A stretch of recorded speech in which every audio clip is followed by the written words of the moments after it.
પલકભાઈ દેસાઈની જે બાંધકામ કન્સ્ટ્રક્શનની સાઇટ છે ત્યાં આવ્યા, તો ત્યાં પછી અમે જોયું તે અમારો કાકાનો દીકરો જે મૃત હાલતમાં પડેલો હતો. હવે એની અમે જો તપાસ કરી કે આ કેવી રીતના થયું એમ.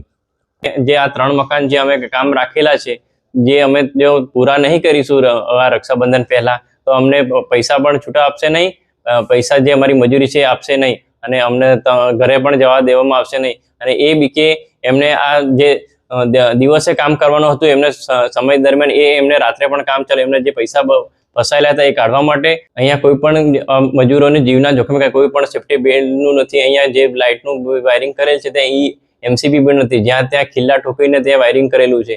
અને જે અહીંયા કોઈ જગ્યાએ છેડા પર સેલોટેપ પણ મારેલી નથી. હા, વાયરો ખુલ્લા છે.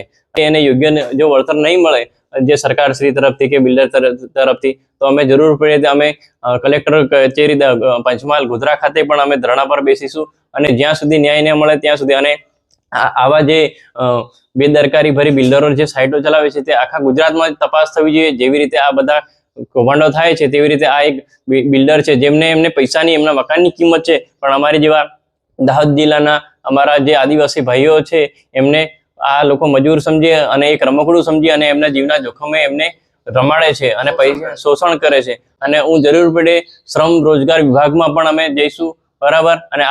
અને જે આ બિલ્ડર છે જે પલક દેસાઈ છે અને એના ભાગીદારો છે, અમે એને જેલના સળિયા પાછળ ધકેલીશું.